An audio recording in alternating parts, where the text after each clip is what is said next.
Clash in Paris was this past weekend. I'm sure we've all got thoughts on it. I want to hear yours, but first, it's only fair that I share mine with you. So, here we go.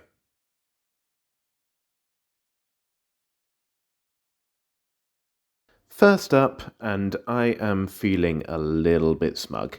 Anyone who saw my predictions video prior to Clash in Paris will know that I predicted every single match correctly.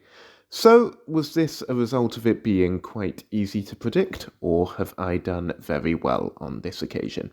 Either way, I'll take the win.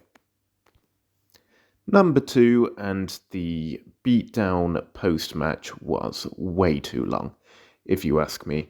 It went on for 15 minutes or so, and honestly, I was quite bored during it. I'm not a fan of stables attacking and outnumbering people anyway, so for me, this was just boring. I mean, it was nearly an hour into the pay-per-view before we got to the second match. That's how long it went on for. The match itself, I thought, was a little bit on the slow side at times, but there were some very good moves, like the Samoan drop off the top rope. So I did enjoy seeing some of the action, but the post-match stuff, as I said, just didn't do it for me.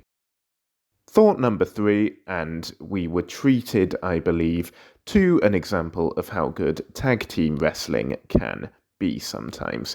There were lots of double team moves during this particular match, and I thought they were very good. I think the teams worked very well together in the ring, and they kept us engaged, they kept us interested, and it was a really strong showing. So therefore, it was a bit of a shame, if you ask me, that the Wyatts needed a small bit of dirty tactics to win in the end, because they were perfectly capable of doing it on their own. As I've said in a previous video, I do believe this is going to build up to a match with Carmelo Hayes and The Miz, and this was potentially a bit of a filler, but a very good performance from the Street Profits, which shows why they've been around for a few years now. On to the fourth one, and I really miss Lyra as champion. The Intercontinental match was largely forgettable. It was slow, the crowd didn't seem very into it. The wrestlers looked tired a few minutes into the match, and I think we just had a lot better matches when Lyra held the championship when she was involved.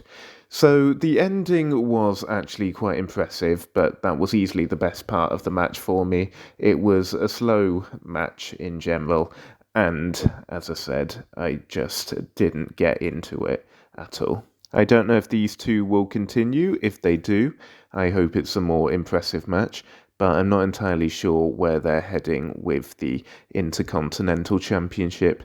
However, we might have gotten a bit of a clue towards the end of the pay-per-view, but more on that later. Number 5, and the Europeans brought it to Europe. Well, these two did, at least anyway.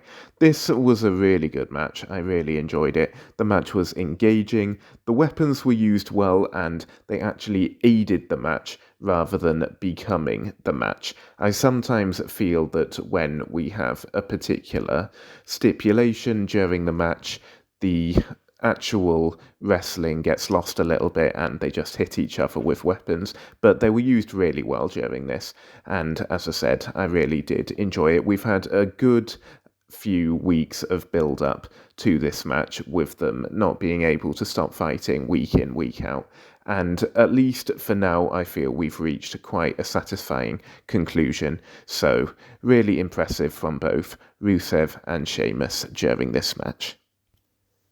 Thought number 6, the French crowd were brilliant.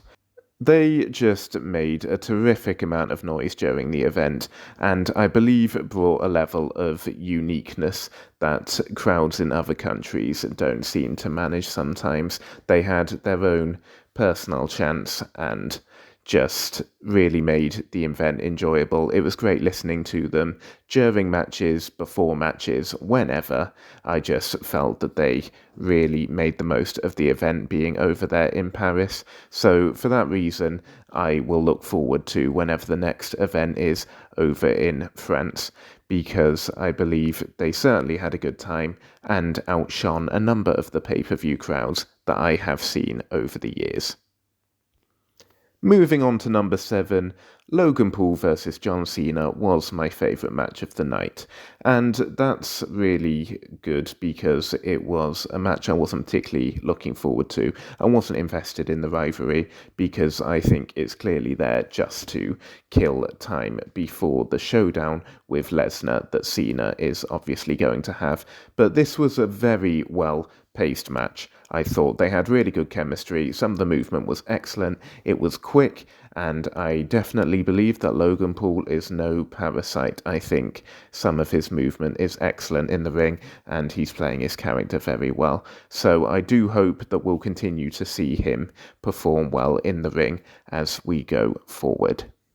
The final thought was it cheap or was it a genius move? And I am sadly going with cheap. After an excellent interview with Rollins prior to the match and some great in-ring work, I was most disappointed to find him retain the title just because his wife got involved. I'm not that keen on her anyway, so to find that she's now inserted into the World Championship storyline is disappointing. Rollins is easily capable of winning on his own, and I feel that him winning in that manner just made him look weaker. So I'm not hugely excited about this idea of Lynch being involved in what goes on in the coming weeks. But the idea of it potentially being a winner-takes-all mixed tag team sort of match could be very interesting, especially when we consider who the partner for CM Punk might be. But if it is going to go down the route of CM Punk, then what does happen with LA Knight and Jey Uso, who obviously still want to be in the title picture? So that's it from me tonight. Those were my 8 thoughts on Clash in Paris. So, now it's your turn. What stood out for you the most? Drop your thoughts in the comments below. I will be reading and I will be replying. And if you enjoyed this, don't forget to like the video and subscribe so you don't miss my Raw review later this week. Thanks a lot for watching, and thank you to Paris for hosting the show, and I will see you all soon.